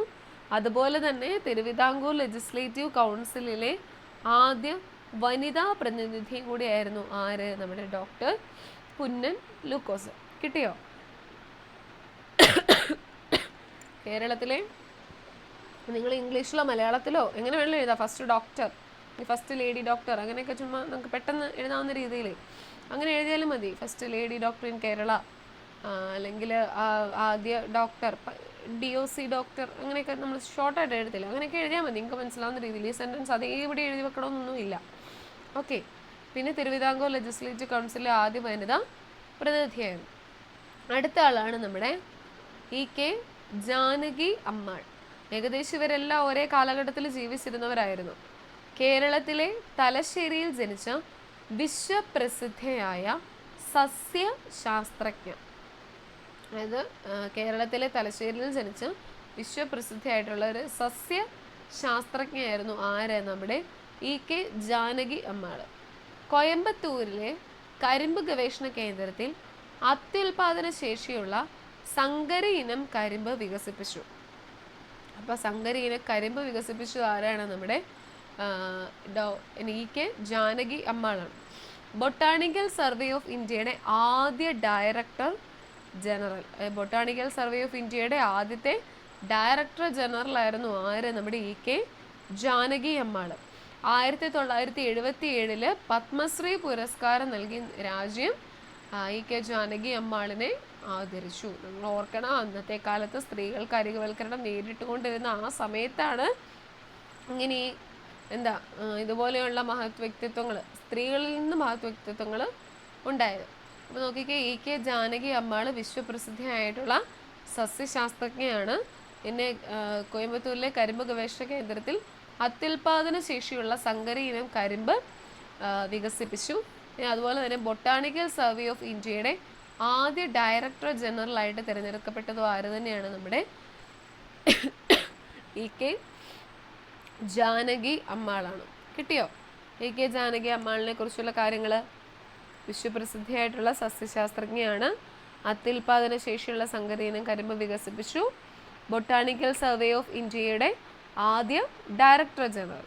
ഓക്കെ, അപ്പോൾ നമ്മൾ പണ്ഡിത രമാഭായിനെ കണ്ടു, ഡോക്ടർ പുന്നൻ ലൂക്കോസിനെ കണ്ടു, EK ജാനകി അമ്മാളിനെ കണ്ടു. നമ്മൾ പറഞ്ഞു സ്ത്രീകളുണ്ട്, ദളിതരുണ്ട്, അല്ലെങ്കിൽ താഴ്ന്ന വിഭാഗക്കാരുണ്ട്, ഇവരെല്ലാം അരികുവൽക്കരണം നേരിടുന്നു. അതുപോലെ തന്നെ സ്ത്രീകൾക്ക് പുറമെ ട്രാൻസ്ജെൻഡർ വിഭാഗക്കാരും ലിംഗപദവി വിവേചനം അനുഭവിക്കുന്നുണ്ട്. ട്രാൻസ്ജെൻഡർ വ്യക്തി എന്നാൽ ജനന സമയത്ത് ആ വ്യക്തിക്ക് നൽകിയിട്ടുള്ള ലിംഗപദവിയുമായി പൊരുത്തപ്പെടാത്ത വ്യക്തി എന്നാണ് അർത്ഥമാക്കുന്നത്. ഇതിൽ ട്രാൻസ് പുരുഷനും ട്രാൻസ് സ്ത്രീയും ഉൾപ്പെടും. നമുക്കറിയാം ഇന്നത്തെ സമൂഹത്തിലുണ്ട് അല്ലേ, ട്രാൻസ്ജെൻഡേഴ്സ് ഉണ്ട്. അപ്പോൾ അതിൽ ഈയിടെയാണെങ്കിലും ഒരു മേക്കപ്പ് ആർട്ടിസ്റ്റിൻ്റെ ഒക്കെ കല്യാണം കഴിഞ്ഞില്ലേ, അപ്പോൾ അവരൊക്കെ അത്രയും ഫേമസ് ആയിട്ടുള്ള ആൾക്കാരാണ്. നമ്മുടെ ആക്ടേഴ്സിനായിക്കോട്ടെ അല്ലെങ്കിൽ വെഡ്ഡിങ്ങിനും എല്ലാത്തിനും മേക്കപ്പ് ഒക്കെ ചെയ്യുന്ന ആൾക്കാരുണ്ട്, അങ്ങനെയുള്ളവരുണ്ട്. ഡാൻസ് പഠിപ്പിക്കുന്നവരുണ്ട്. അപ്പോൾ അവരെല്ലാം എന്താ ലിംഗ പദവി വിവേചനം അനുഭവിക്കുന്നവരാണ് ഇവരും, ട്രാൻസ്ജെൻഡേഴ്സ്, സ്ത്രീകൾക്ക് പുറമെ. പക്ഷെ ഇപ്പോഴത്തെ കാലത്ത് സൊസൈറ്റി കുറച്ചുകൂടെ അവരെ അംഗീകരിക്കുന്നുണ്ട്. അതുപോലെ തന്നെ എന്താ അവരും സമൂഹത്തിൽ മുന്നോട്ട് വരുന്നുമുണ്ട് ട്രാൻസ്ജെൻഡേഴ്സ്. ഇനി അടുത്തൊരു വിഭാഗമാണ് നമ്മുടെ മൈനോറിറ്റി. നമ്മൾ മൈനോറിറ്റി സ്കോളർഷിപ്പ് എന്നൊക്കെ പറയുന്നത് നമ്മുടെ സ്കൂളുകളിലുള്ളതാണ്. ന്യൂനപക്ഷ വിഭാഗക്കാർ, അതായത് മൊത്തം ജനസംഖ്യയിൽ എണ്ണത്തിൽ കുറവുള്ള വിഭാഗങ്ങൾ എന്ന അർത്ഥത്തിൽ പ്രയോഗിക്കുന്ന പദമാണ് ഏത്, നമ്മുടെ മൈനോറിറ്റി അല്ലെങ്കിൽ ന്യൂനപക്ഷം. നമ്മുടെ മൊത്തം ജനസംഖ്യയിൽ എണ്ണത്തിൽ കുറവുള്ള വിഭാഗങ്ങൾ, അവരെയാണ് നമ്മൾ മൈനോറിറ്റി അല്ലെങ്കിൽ ന്യൂനപക്ഷ വിഭാഗക്കാരെന്ന് പറയുന്നത്. ഓക്കെ, ഇനി നോക്കിക്കേ, ചിത്രം നിരീക്ഷിക്കൂ. ഇവിടെ ഒരു നമ്മുടെ ചക്രവണ്ടി ഇങ്ങനെ അതായത് കാല് തളർച്ചയുള്ളവർ പോകുന്നൊരു വണ്ടിയാണിത്, ചക്രവണ്ടി. നമുക്ക് ചുറ്റുമുള്ള ലോകം എല്ലാവർക്കും ഒരുപോലെ പ്രാപ്യമാകുന്നുണ്ടോ? എല്ലാവർക്കും ഒരുപോലെ നമ്മുടെ ഈ ലോകം ഇതാകുന്നുണ്ടോ, അല്ലെങ്കിൽ യൂസ്ഫുൾ ആയി തീരുന്നുണ്ടോ? നമ്മൾ ഇടയ്ക്കൊന്ന് ഈ പരീക്ഷയും കാര്യങ്ങളും അല്ലാതെ നമ്മൾ ജസ്റ്റ് ചുറ്റുപാടുമൊക്കെ ഒന്ന് ഇറങ്ങുമ്പം നമ്മുടെ എന്താ ഒരു ബസ് സ്റ്റോപ്പിലേക്ക് അല്ലെങ്കിൽ നമ്മുടെ ടൗണിലേക്കൊക്കെ ഒന്ന് ഇറങ്ങി കഴിയുമ്പോൾ ചുറ്റുപാടും ഒന്ന് നിരീക്ഷിച്ചാൽ മതി. അങ്ങനെ ഇരിക്കുമ്പോൾ നമ്മൾ ചുമ്മാ ഫോണിലൊക്കെ നോക്കിക്കൊണ്ടോ അങ്ങനെ ഇരുന്ന് ചുമ്മാ സമയം കളയാതെ ജസ്റ്റ് ചുറ്റും നിൽക്കുന്ന ആൾക്കാരിലേക്കൊക്കെ ഒന്ന് നോക്കുമ്പോൾ നമുക്ക് എവിടെയെങ്കിലുമൊക്കെ ഇങ്ങനെയുള്ള ആൾക്കാരെ അല്ലെങ്കിൽ നമ്മളെക്കാട്ടിലും വ്യത്യസ്തരായിട്ടുള്ളവരെ കാണാൻ പറ്റും. നമ്മൾ ചുറ്റുപാടും ഒന്ന് നിരീക്ഷിക്കുന്നതൊക്കെ നല്ലതാണ് ഇന്നത്തെ കാലഘട്ടത്തിൽ ഏതായാലും. അപ്പോൾ നമുക്ക് ചുറ്റുമുള്ള ലോകം എല്ലാവർക്കും ഒരുപോലെ പ്രാപ്യമാകുന്നുണ്ടോ എന്ന് ചോദിച്ചാൽ ഇല്ല. ഇന്നത്തെ ഒരു സമൂഹത്തിൽ എല്ലാവർക്കും ഒരുപോലെ അത് നമ്മുടെ ചുറ്റുപാടുള്ളതൊന്നും പ്രാപ്യമാകുന്നില്ല. എന്നാൽ കുറേ പേർക്കൊക്കെ ഓക്കെ ആവുന്നുണ്ട്. അവരവരുടെ കഴിവുകൾ, കുറവുകൾ, നമുക്കറിയാം കാഴ്ചശക്തി ഇല്ലാത്തവരുണ്ട്, കേൾവിശക്തി ഇല്ലാത്തവരുണ്ട്. പക്ഷെ അവരവരുടെ പരിമിതികളിൽ ഡിപ്രഷൻ അടിച്ച് അങ്ങനെ ഇരിക്കാതെ അവരതിൽ തന്നെ വിജയിച്ചു പോകുന്നവരുണ്ട്. നമ്മൾ ന്യൂസിലൊക്കെ എപ്പോഴും കാണാറുള്ളതാണ്. അതുപോലെ ഒരു ഇതാണ് ഇച്ഛാശക്തിയുടെ വിജയം എന്ന് പറഞ്ഞൊരു 3 ടീച്ചേഴ്സിൻ്റെ കാര്യം പറയുന്നുണ്ട്. അതായത് ഹുസ്നയും ഫെബിനും പിന്നെ ഉള്ളതാണ് നമുക്ക് ശാരദാദേവി എന്ന് പറയുന്നത്. അവർ 3 പേരും ടീച്ചേഴ്സാണ്. തിരുവനന്തപുരത്തെ നമ്മുടെ കേരളത്തിലെ വാർത്തയാണ്, നമ്മുടെ തലസ്ഥാന നഗരിയായ കേരളത്തിലെ വാർത്തയാണ്. അതായത് ശാരദാദേവി എന്ന് പറയുന്നത് എന്താ, ചലിക്കാൻ പറ്റത്തില്ല, അതായത് അപൂർവ രോഗം ബാധിച്ച ചക്രകസേരയുടെ സഹായമില്ലാതെ ചലിക്കാനാവാത്ത ശാരദാദേവി, അതായത് ചക്രകസേരയുടെ സഹായം ഇല്ലാതെ ചലിക്കാൻ പറ്റത്തില്ല. അപ്പം അങ്ങനെയുള്ള ഒരു ടീച്ചറാണ് ശാരദാദേവി എന്ന് പറയുന്നത്. ചക്രകസേര ഒരു പരിമിതി അല്ലെന്ന് തെളിയിച്ച് ഷേക്സ്പിയറിനെയും ഷെല്ലിയെയും ഒക്കെ മനോഹരമായി പകർന്നു കൊടുക്കുകയാണ് തിരുവനന്തപുരത്തുകാരിയായ ശാരദാദേവി. അതുപോലെ തന്നെ ശാരീരികമായ വെല്ലുവിളികളെ അതിജീവിച്ച് ജീവിത വിജയം കൈവരിച്ച 3 അധ്യാപകർ ഹുസ്നയും ഫെബിനും. ഇനി ഹുസ്നയുടെയും ഫെബിൻ്റെയും കാര്യം പറഞ്ഞാൽ ഫെബിൻ മറിയം ജോസിന് 17-ാം വയസ്സിൽ കാഴ്ച നഷ്ടപ്പെട്ടു. കാഴ്ചയില്ലായ്മ ജീവിത നേട്ടം കൈവരിക്കാൻ തടസ്സമല്ലെന്ന് തെളിയിച്ച ഹെലൻ കെല്ലറാണ് ഫെബിൻ്റെ ഹീറോ. ഇനി ഹുസ്നയാണെങ്കിൽ 11 വയസ്സ് വരെ കാഴ്ച ഉണ്ടായിരുന്നു. പക്ഷെ പിന്നീട് കുടുംബത്തിൻ്റെ പിന്തുണയോടെ പഠനത്തിൽ മിടുക്കിയായി ഇപ്പോൾ സർക്കാർ കോളേജിൽ 3 പേരും അധ്യാപകരായിട്ട് സർവീസ് ചെയ്യുന്നുണ്ട്. ഇപ്പോൾ അവർ 3 പേരും അന്നത്തെ കാലത്തോ എന്നെക്കൊണ്ട് ഒന്നിനും കൊള്ളത്തില്ല, അല്ലെങ്കിൽ എന്നെക്കൊണ്ട് ഇനി നടക്കാൻ പറ്റില്ല, എനിക്ക് കണ്ണ് കാണത്തില്ലല്ലോ, ഒന്നും ചെയ്യാൻ പറ്റത്തില്ല എന്ന് വിചാരിച്ചിരുന്നെങ്കിൽ ഇന്ന് ഈ തിരുവനന്തപുരത്ത് ഈ കോളേജിൽ, സർക്കാർ കോളേജിൽ 3 അധ്യാപകരെ കിട്ടത്തില്ലായിരുന്നു അല്ലേ. നമുക്കൊക്കെ ആണെങ്കിൽ ദൈവം കുറേ കഴിവുകൾ തന്നിട്ടുണ്ട്, അല്ലെങ്കിൽ കാഴ്ചയുണ്ട്, കേൾവിയുണ്ട്, അതിനെല്ലാം കൊടുത്ത് നന്ദി പറയേണ്ടവരാണ്. പക്ഷെ എന്നാലും നമ്മൾ നമ്മുടെ ലൈഫിൽ ചെറിയ ഇത് വരുമ്പോഴത്തേനും നമ്മൾ ആകെ ഡിപ്രസ്ഡ് ആയിപ്പോയി എങ്ങനെയാണ്. പക്ഷെ അങ്ങനെയുള്ളപ്പം യൂട്യൂബിൽ ആളുടെ പേര് ഞാൻ മറന്നുപോയി, ഈ കൈയും കാലും ഇല്ലാത്തൊരു മനുഷ്യനുണ്ടല്ലോ, ഒരു ചേട്ടൻ, ഒരു ഇംഗ്ലീഷുകാരനാണ്, ആളുടെ പേര് എനിക്ക് ഓർമ്മയില്ല. ആളുടെ കുറേ വീഡിയോസ് ഉണ്ട്, ആൾ നീന്തുന്നതും വണ്ടി ഓടിക്കുന്നതും എല്ലാം, കയ്യുമില്ല കാലുമില്ല, സ്റ്റേജിൽ കയറിയ സ്പീച്ചുകൾ നടത്തുന്നതും അങ്ങനെയുള്ള ഒരാളൊക്കെ ഉണ്ട്. അപ്പോൾ ആളെയൊക്കെ വെച്ച് നോക്കുമ്പോൾ നമുക്കെല്ലാം ഇതാല്ലേ. അപ്പം അത് നോക്കുക, അതായത് ഇച്ഛാശക്തിയുടെ വിജയം. അങ്ങനെ കുറവുകളുണ്ടെങ്കിൽ പോലും സമൂഹത്തിൽ മുന്നോട്ട് വന്ന അല്ലെങ്കിൽ മുൻപന്തിയിൽ നിൽക്കുന്ന ആളുകൾ ഇന്നത്തെ സമൂഹത്തിലുണ്ട്. ശാരീരിക വെല്ലുവിളികൾ അതിജീവിച്ച് ജീവിത വിജയം നേടിയ 3 വ്യക്തികളെ സംബന്ധിച്ച വാർത്തയാണ് മുകളിൽ കൊടുത്തിരിക്കുന്നത്. ശാരീരിക സവിശേഷത മൂലം സമൂഹത്തിലെ മറ്റ് ജനവിഭാഗങ്ങളെ അപേക്ഷിച്ച് നിത്യജീവിതത്തിൽ വ്യത്യസ്തമായ വെല്ലുവിളികൾ നേരിടുന്നവരാണ് ഭിന്നശേഷിയുള്ളവർ, ഡിഫറൻ്റ്ലി ഏബിൾഡ്. ഈ ഒരു വിഭാഗക്കാർ നമ്മുടെ സമൂഹത്തിൽ ധാരാളം ഉണ്ട്. അതുപോലെ നമ്മുടെ ടീച്ചേഴ്സായിട്ട് നമ്മുടെ സ്കൂളുകളിലൊക്കെ ആണെങ്കിൽ ഈ ഒരു വിഭാഗത്തിൻ്റെ പേരിൽ തന്നെ പോസ്റ്റുകൾ നമുക്ക് നഷ്ടപ്പെടുകയും സാലറി പാസ്സാവാത്തതിൻ്റെയൊക്കെ പലതരത്തിലുള്ള പ്രോബ്ലങ്ങൾ നമ്മൾ സ്കൂളിൽ അനുഭവിക്കുന്നവരുമുണ്ട്. അപ്പോൾ ഇങ്ങനെയുള്ള വിഭാഗക്കാരുണ്ട് നമ്മുടെ സമൂഹത്തിൽ. പലതരം ഭിന്നശേഷി വിഭാഗങ്ങളുണ്ട്. ഓരോ വിഭാഗം ഭിന്നശേഷികൾക്കും സംഭവിക്കുന്ന അരികുവൽക്കരണം വ്യത്യസ്ത തരത്തിലാണ്. നമ്മൾ RPWD ആക്ട്, PWD ആക്ട് ഒക്കെ IEയിൽ എനിക്ക് തോന്നുന്നു അതിൻ്റെ ക്ലാസ് ലിങ്ക് ഗ്രൂപ്പിലിട്ടതാണെന്ന് തോന്നുന്നു. അപ്പോൾ അതിൽ പറയുന്നുണ്ട് മൊത്തം 21 തരത്തിലുള്ള ഭിന്നശേഷി വിഭാഗങ്ങളുണ്ട്. ആദ്യം PWD act, persons with disabilities ആക്ടിൽ 7 ഉണ്ടായിരുന്നുള്ളൂ. പിന്നെ rights of persons with disability act വന്നപ്പം ഒരു 14 കൂടെ വന്നിട്ട് മൊത്തം എത്ര എണ്ണം വന്നു? 21 മാറി എന്നൊക്കെ പറഞ്ഞ് നമ്മുടെ ഇൻക്ലൂസീവ് എഡ്യൂക്കേഷൻ, ഉൾച്ചേർന്ന വിദ്യാഭ്യാസത്തിൻ്റെ അകത്ത് പഠിക്കുന്നുണ്ട്. അപ്പോൾ അതിൻ്റെ PDF ഞാൻ ഗ്രൂപ്പിൽ ഇട്ടെന്ന് എനിക്ക് തോന്നുന്നത്. അപ്പോൾ അതിൻ്റെ അകത്ത് ഉള്ള 21 എണ്ണത്തിൻ്റെ പേരുകൾ പഠിക്കേണ്ടതാണ്. നമുക്ക് പലതരത്തിൽ ചോദിക്കാറുള്ളതാണ്. ഇതിൽ PWD ആക്ടിൻ്റെ അകത്ത് പെടാത്തത് അല്ലെങ്കിൽ RPWD ആക്ടിൻ്റെ അകത്ത് പെടാത്ത ഭിന്നശേഷി ഏതാണ്, അങ്ങനെ ചോദിക്കാറുണ്ട്. ഓക്കെ, അപ്പോൾ PWD ആക്ട്, അതായത് പേഴ്സൺസ് വിത്ത് ഡിസബിലിറ്റീസ്, അത് വന്ന വർഷം എന്ന് പറയുന്നത് 1995 കേട്ടോ. ഇനി നിങ്ങൾ ഓൾറെഡി ഒന്ന് പഠിച്ചതാണെങ്കിലും കുഴപ്പമില്ല, ഞാൻ ഒന്നുകൂടെ ഇത് പറഞ്ഞു എന്നുള്ളതേ ഉള്ളൂ. PWD ആക്ട് വന്നത് 1995 ഭിന്നശേഷിക്കാരുടെ അവകാശ നിയമം എന്നാണ് പറയുക. അപ്പം പേഴ്സൺസ് വിത്ത് ഡിസബിലിറ്റീസ്, അതായത് ഭിന്നശേഷിക്കാർ, അവർക്ക് വേണ്ടിയുള്ള നിയമം ആദ്യമായിട്ട് വന്നത് 1995. പിന്നെ RPWD ആക്ട് ആണെങ്കിൽ 2016. റൈറ്റ്സ് ഓഫ് പേഴ്സൺസ് വിത്ത്, അതായത് ഭിന്നശേഷിക്കാരുടെ അവകാശ സംരക്ഷണ നിയമം, അത് വന്നത് 2016 കേട്ടോ. അപ്പോൾ അത് ഓർത്തിരിക്കണം. ഇതിൻ്റെ വർഷവും ചോദിച്ചിട്ടുണ്ട്. അതുപോലെ തന്നെ ആ ഭിന്നശേഷി വിഭാഗത്തിൻ്റെ പേരുകളും ചോദിച്ചിട്ടുള്ളതാണ്. ഓക്കെ, അപ്പോൾ പേഴ്സൺസ് വിത്ത് ഡിസബിലിറ്റീസിൽ 7 ഭിന്നശേഷികളായിരുന്നു ഉണ്ടായിരുന്നത്. ഈ പൂർണ്ണാന്തത, ഓട്ടിസം മറ്റ് രണ്ടാമത്തെ RPWDൻ്റെ അകത്ത് വരുന്ന, അങ്ങനെ ഒരു 7 എണ്ണം വരുന്നുണ്ട് നമ്മുടെ PWDൻ്റെ അകത്ത്. അത് 1995 സ്ഥാപിതമായത്. ഇനി RPWD ആണെങ്കിൽ 2016. അതിൻ്റെ അകത്ത് 14 ഭിന്നശേഷിയും കൂടെ ഉൾപ്പെടുത്തി. അതിൻ്റെ അകത്ത് വരുന്നതാണ് ഈ ആസിഡ് ആക്രമണം മൂലം, ആസിഡ് അറിയാതെ മേത്ത് വീണ പൊള്ളിപ്പോകുന്നതാവാം, അല്ലെങ്കിൽ ആരെങ്കിലുമൊക്കെ നമ്മളെ അപകടപ്പെടുത്തുന്ന രീതിയിൽ നമ്മുടെ മേത്തെറിയോ അങ്ങനെയൊക്കെ വന്ന് പൊള്ളലേൽക്കുന്നവരാകാം. അതെല്ലാം ഇതിൻ്റെ അകത്ത് വരുന്നതാണ്. RPWD ആക്ടിൻ്റെ അകത്ത് ഉൾപ്പെട്ട 14 ഭിന്നശേഷിക്കകത്ത് വരുന്നതാണ് ഈ ഓട്ടിസം, സെറിബ്രൽ പാൾസി, അങ്ങനെയുള്ള കുറേ കാര്യങ്ങൾ. അപ്പോൾ അത് പേരുകൾ ഓർത്തിരിക്കണം കേട്ടോ, മറന്നു പോകാതെ. ഇപ്പോൾ PWD ആക്ട് ആണെങ്കിൽ 1995, RPWD ആണെങ്കിൽ 2016. അതിൻ്റെ അകത്തൊരു 14 എണ്ണം കൂടെ ആഡ് ചെയ്തു, മറ്റേതിൻ്റെ അകത്താണെങ്കിൽ 7 എണ്ണം. അങ്ങനെ ടോട്ടൽ നമുക്ക് 21 ഭിന്നശേഷി വിഭാഗങ്ങളുണ്ട്. ഭിന്നശേഷിക്കാർക്ക് വിവേചനരഹിതവും തുല്യതയിൽ ഊന്നിയതുമായ സാമൂഹിക ജീവിതം ഉറപ്പുവരുത്താൻ നിലവിൽ വന്ന നിയമമാണ് നമ്മുടെ RPWD ആക്ട്, അതായത് ഭിന്നശേഷിക്കാരുടെ അവകാശ സംരക്ഷണ നിയമം 2016.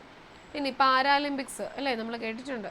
ഭിന്നശേഷിയുള്ള അത്ലറ്റുകൾ മത്സരിക്കുന്ന അന്താരാഷ്ട്ര കായിക മത്സരമായ പാരാലിമ്പിക്സ് 1948 ആരംഭിച്ചത്. നമ്മുടെ ഒളിമ്പിക്സ് പോലെ തന്നെ ഭിന്നശേഷിയുള്ള അത്ലറ്റുകൾക്ക് മത്സരിക്കാൻ വേണ്ടിയാണ് പാരാലിമ്പിക്സ് വെച്ചിരിക്കുന്നത് 1948. ഞാൻ എല്ലാ സിനിമ കഥയായിപ്പോൾ ഈയിടെ ഒരു താരേ സമീൻ പർ കണ്ടിട്ടുണ്ടോ എല്ലാവരും? സിനിമ താരേ സമീൻ പർ എന്ന് പറയുന്നത് നമ്മുടെ എന്താ അമീർ ഖാൻ്റെ ആണെന്നാണ് എനിക്ക് തോന്നുന്നത്. അമീർ ഖാൻ്റെ ആണോ സൽമാൻ ഖാൻ്റെ? അല്ല, അമീർ ഖാൻ്റെ. കണ്ടിട്ടുണ്ടോ സിനിമ? നമുക്ക് സ്കൂൾ ടെക്സ്റ്റിൻ്റെ അകത്തൊക്കെ പഠിക്കാനുള്ളതായിരുന്നു. താരേ സമീൻ എന്ന് പറയുന്ന ഒരു കൊച്ചിൻ്റെ സിനിമ. ആ കൊച്ചും ടീച്ചറും അവന് പഠിക്കാൻ ഭയങ്കര പുറകോട്ടോ, പക്ഷെ അവൻ നന്നായിട്ട് പടം വരയ്ക്കും. നിങ്ങൾ ആ സിനിമയൊന്നും കണ്ടിട്ടില്ലേ? ഞാൻ വേണേൽ അത് ഗ്രൂപ്പിൽ ഇട്ട് തരാം. ഉണ്ടോ? ആ, ഓക്കെ. അത് ഇങ്ങനെ ഒരു കൊച്ചിൻ്റെ കാര്യമാണ് പറയുന്നത് അല്ലേ? അവന് പഠിക്കാൻ ഭയങ്കര പുറകോട്ടോ അവൻ. കണ്ടിട്ടില്ല, ഞാൻ ഗ്രൂപ്പിൽ ഇട്ട് തരാം കേട്ടോ സിസ്റ്ററെ. നല്ലൊരു സിനിമയാണ്, അത് യൂട്യൂബിലുണ്ട് ഫുൾ. നല്ലൊരു എന്ന് പറഞ്ഞാൽ നല്ലൊരു മൂവിയാണ്. അപ്പോൾ ആ കൊച്ചിൻ്റെ എന്താ ഞാൻ പറഞ്ഞതായിരുന്നു, ആ കൊച്ചിൻ്റെ അവന് ഒരു ഡിസബിലിറ്റി ഉണ്ട്. അപ്പോൾ അതുകൊണ്ട് തന്നെ, പക്ഷെ അവൻ്റെ ചേട്ടനാണെങ്കിൽ എല്ലാത്തിലും A+ ആണ്. അതുകൊണ്ട് തന്നെ അപ്പൻ എന്നും അവനെ വഴക്കാണ്. അമ്മ സപ്പോർട്ടുണ്ട്, പക്ഷെ എന്നാലും അമ്മയ്ക്കും അപ്പം പറയുന്നില്ല കേൾക്കാൻ പറ്റത്തുള്ളൂ. അതുകൊണ്ട് ഇവനെ കൊണ്ട് ബോർഡിംഗ് സ്കൂളിൽ ചേർക്കുന്നു. അവിടെ വെച്ച് എല്ലാ സാറുമാരും ഇവനെ എപ്പോഴും പുറത്ത് നിർത്തുന്നുണ്ട്. ഇവന് പേടിയാണ് ക്ലാസ്സിൽ വരെ. കാരണം ഇവന് എഴുതുന്ന ലെറ്റേഴ്സ് എല്ലാം തിരിച്ചാ. A എഴുതേണ്ടടുത്ത് അവൻ B എഴുതി വെക്കും, C എഴുതേണ്ടത് തിരിച്ചെഴുതി വെക്കും, D എഴുതേണ്ടത് B, അങ്ങനെ കുറേ തെറ്റുകളുണ്ട്. ഇതൊന്നും നോക്കാൻ ആർക്കും സമയമില്ല, അതാണ് മെയിൻ സാധനം. പിന്നെ പുതിയൊരു സാറായിട്ട് നമ്മുടെ എന്താ ഈ അമീർ ഖാൻ വരുന്നു. ആള് ഇതുപോലെയായിരുന്നു ചെറുപ്പത്തിൽ, അതുകൊണ്ട് ആൾക്ക് പെട്ടെന്ന് ഇവനെ ക്യാച്ച് ചെയ്യാൻ പറ്റി. എന്നിട്ട് പിന്നെ പുള്ളിക്കാരൻ ഡ്രോയിങ് സാറാണ്. എന്നിട്ട് ഇവനെ ഡ്രോ ചെയ്യാൻ പഠിപ്പിക്കുന്നു. പിന്നെ ഇവർ തമ്മിൽ കൂട്ടാവുന്നു. പയ്യെ ഇവൻ പഠിക്കുന്നു, ഈ ടീച്ചർ സഹായിക്കുന്നു. അങ്ങനെ ഒരു സിനിമയാണ്, മൂവി. അവസാനം ഒരു പെയിൻറ്റിങ് കോമ്പറ്റീഷൻ മൊത്തം സ്കൂൾ വൈസിൽ നടക്കുമ്പോൾ ഫസ്റ്റ് കിട്ടുന്ന ഇവനാണ്, ഈ കൊച്ചിനാണ്. കാരണം ഇവൻ വരയ്ക്കുന്ന ചിത്രത്തിനാണ്, ഇവൻ വരയ്ക്കുന്ന സൂപ്പർ പടങ്ങളാണ്, അവൻ ആ ഒരു കഴിവുണ്ട്. അപ്പോൾ ആ അമീർ ഖാൻ്റെ തന്നെ ഈയിടെ ഒരു മൂവി ഇറങ്ങിയിട്ടുണ്ട്, അതിൻ്റെ പേര് ഞാൻ മറന്നുപോയി. അതിൻ്റെ അകത്ത് ഈ ഭിന്നശേഷി ആയിട്ടുള്ള കുറേ അത് ഞാൻ സിനിമ കണ്ടില്ല, ജസ്റ്റ് റീൽസും ഇതൊക്കെ കണ്ടുള്ളൂ. അവരും അമീർ ഖാനും കൂടിയാണ്. നിങ്ങൾ ആരെങ്കിലും കണ്ടായിരുന്നോ അതിൻ്റെ എന്തെങ്കിലും പോസ്റ്ററോ റീലോ? അതിൻ്റെ ഉണ്ടെങ്കിൽ ഞാനത് ഗ്രൂപ്പിലിട്ട് തരാം. അതൊക്കെ നല്ല മൂവിയാണ്. ഇത് എന്താ സിനിമയിൽ അഭിനയിക്കുന്ന അവരെക്കുറിച്ചുള്ള കാര്യങ്ങളാണ് പറഞ്ഞിരിക്കുന്നത്. അതിൻ്റെ മൊത്തം ഈ അമീർ ഖാനും പിന്നെ ഈ മേലാത്തയായിട്ടുള്ള ആൾക്കാരൊക്കെ അവരുടെ ചിരിയും കളിയും എല്ലാം നല്ല രസമാണ് കാണാനൊക്കെ.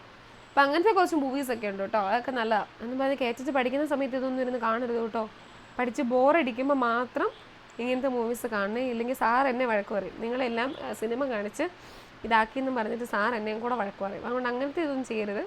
ഒന്നെങ്കിൽ നിങ്ങൾ പഠിച്ച് മടുത്ത് കഴിയുമ്പോൾ ഇത് കാണുക, അല്ലെങ്കിൽ പരീക്ഷ കഴിഞ്ഞിട്ട് എത്ര വേണേലും ഇരുന്ന് കണ്ടോ കേട്ടോ. ഞാനതിൽ ഗ്രൂപ്പിലേക്ക് ലിങ്ക് ഇട്ട് തന്നേക്കാം. ഓക്കെ, പിന്നെ അടുത്തത് നോക്കിക്കേ. ഓക്കെ, അപ്പോൾ പാരാലിമ്പിക്സ് 1948 ആരംഭിച്ചത്. ഇനി വിവേചനം തടയാൻ ഭരണഘടന. നമ്മുടെ ഭരണഘടനയെക്കുറിച്ച് പഠിച്ചൊക്കെ ഓർമ്മയുണ്ടോ? എത്ര ആർട്ടിക്കിൾ ഉണ്ട്, എത്ര നാളെടുത്തു ഇന്ത്യൻ ഭരണഘടന തയ്യാറാക്കി വരാൻ. പിന്നെ ഭരണഘടനാ ഭേദഗതികളൊക്കെ ഇങ്ങനെ ഒരു ട്രെയിൻ പോകുന്ന പോലെയൊക്കെ പഠിച്ചായിരുന്നു, ഓർക്കുന്നുണ്ടോ? ഉണ്ടോ? ഇല്ല, എല്ലാവരും മറന്നുപോയോ?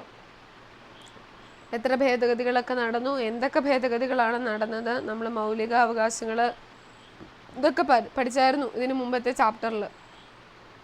ഓക്കെ, അപ്പോൾ നമ്മൾ പറഞ്ഞാണ് ഡോക്ടർ BR അംബേദ്കർ ആയിരുന്നു ആര്? നമ്മുടെ ഇന്ത്യൻ ഭരണഘടനാ ശില്പി. ഇന്ത്യൻ ഭരണഘടനാ ശില്പിയാണ് ആര്? നമ്മുടെ ഡോക്ടർ BR അംബേദ്കർ.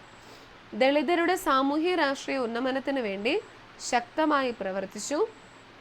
ഇന്ത്യയിലെ അരികവൽകൃത വിഭാഗങ്ങളുടെ പ്രശ്നങ്ങൾ തൻ്റെ രചനകളിലൂടെ അവതരിപ്പിക്കുകയും അവർക്ക് നിയമപരമായ സംരക്ഷണം സാധ്യമാകുന്നതിന് വേണ്ടി നിലകൊള്ളുകയും ചെയ്തു. അപ്പോൾ ഇദ്ദേഹം ജസ്റ്റ് ഭരണഘടന എഴുതി തയ്യാറാക്കുക മാത്രമല്ല ചെയ്തത്, ദളിതരുടെ സാമൂഹ്യ രാഷ്ട്രീയ ഉന്നമനത്തിന് വേണ്ടി ശക്തമായിട്ട് പ്രവർത്തിച്ചു. അതുപോലെ തന്നെ ഇന്ത്യയിലെ അരികുവൽകൃത വിഭാഗങ്ങളുടെ പ്രശ്നങ്ങൾ തൻ്റെ രചനകളിലൂടെ അവതരിപ്പിക്കുകയും അവർക്ക് നിയമപരമായ സംരക്ഷണം സാധ്യമാകുന്നതിന് വേണ്ടി നിലകൊള്ളുകയും ചെയ്തു. നമ്മൾ മുമ്പേ പണ്ഡിറ്റ് KP കറുപ്പൻ്റെ പറഞ്ഞായിരുന്നു, സാഹിത്യത്തിലൂടെയാണ് അദ്ദേഹം സാമൂഹ്യ പരിഷ്കാരങ്ങൾ നടത്തിയിരുന്നെന്ന് പറയുമായിരുന്നു. അപ്പോൾ അതുപോലെ തന്നെ നമ്മുടെ BR അംബേദ്കറും അദ്ദേഹത്തിൻ്റെ രചനകളിലൂടെ എല്ലാം ഈ അരികുവൽക്കരിക്കപ്പെട്ട വിഭാഗങ്ങളുടെ ഉന്നമനത്തിന് വേണ്ടി അല്ലെങ്കിൽ അവരുടെ പ്രശ്നങ്ങൾ ഈ അദ്ദേഹത്തിൻ്റെ രചനകളിലൂടെയൊക്കെ അവതരിപ്പിച്ചിരുന്നു. നോക്കിക്കേ, ഇന്ത്യൻ ഭരണഘടന എല്ലാ പൗരർക്കും തുല്യത ഉറപ്പുവരുത്തുന്നു, അതായത് ഇക്വാളിറ്റി. അതെവിടെയാണ്? നമ്മുടെ ആർട്ടിക്കിൾ 14 അനുച്ഛേദം 14 പറയുന്നതാണ് ഇന്ത്യൻ ഭരണഘടന എല്ലാ പൗരർക്കും തുല്യത ഉറപ്പുവരുന്നു, അതായത് ഇക്വാളിറ്റിയെക്കുറിച്ച് പറയുന്നതാണ് എവിടെ? അനുച്ഛേദം 14. മതം, വംശം, ജാതി, ലിംഗഭേദം, ജനിച്ച സ്ഥലം എന്നിവയുടെ പേരിൽ യാതൊരു വിവേചനവും പാടില്ല എന്ന് ഭരണഘടന അനുശാസിക്കുന്നു. അതെവിടെയാണ്? അനുച്ഛേദം 15 14 അതായത് അനുച്ഛേദം 14 നമുക്ക് ഇക്വാളിറ്റി, അതായത് എല്ലാവരും തുല്യരാണ്, അതായത് എല്ലാവർക്കും തുല്യത ഉറപ്പുവരുത്തുന്ന അനുച്ഛേദമാണ്. അതായത് എല്ലാവരും ഒരുപോലെയാണ് എന്ന് പറയുന്നതാണ് അനുച്ഛേദം 14. പിന്നെ യാതൊരു തരത്തിലുള്ള വിവേചനങ്ങളും ഉണ്ടാകാൻ പാടില്ല എന്ന് പറയുന്നതാണ് ഏത് അനുച്ഛേദം 15. അതായത് മതത്തിൻ്റെ പേരിലോ വംശത്തിൻ്റെ പേരിലോ ജാതിയുടെ പേരിലോ ലിംഗഭേദത്തിൻ്റെ പേരിലോ ജനിച്ച സ്ഥലത്തിൻ്റെ പേരിലോ യാതൊരു തരത്തിലുള്ള വിവേചനങ്ങളും പാടില്ല എന്ന് അനുശാസിക്കുന്ന അനുച്ഛേദമാണ് ഏത്? ആർട്ടിക്കിൾ 15. അനുച്ഛേദം 15ഉം അനുച്ഛേദം 14ഉം ഓർത്തിരിക്കണം. 14 ആണെങ്കിൽ എല്ലാവർക്കും ഇക്വാളിറ്റി, എല്ലാവർക്കും തുല്യത. 15 ആണെങ്കിൽ ഇങ്ങനെ മതത്തിൻ്റെ അല്ലെങ്കിൽ ജാതിയുടെ അല്ലെങ്കിൽ ജനിച്ച സ്ഥലത്തിൻ്റെ പേരിലൊന്നും യാതൊരു തരത്തിലുള്ള വിവേചനങ്ങളും ഉണ്ടാകാൻ പാടില്ല എന്ന് അനുശാസിക്കുന്നതാണ് ഏത്? അനുച്ഛേദം 15. ഓക്കെ, അത് രണ്ടും കിട്ടിയോ? ആർട്ടിക്കിൾ 14ഉം 15ഉം. അനുച്ഛേദം 14 ആണെങ്കിൽ ഇക്വാളിറ്റി, 15 ആണെങ്കിൽ യാതൊരു തരത്തിലുള്ള വിവേചനങ്ങളും ഉണ്ടാകാൻ പാടില്ല എന്നുള്ളത്. ഓക്കെ ആണോ? ഇത് രണ്ടും കിട്ടിയോ? മാറ്റിക്കോട്ടെ. ഹലോ,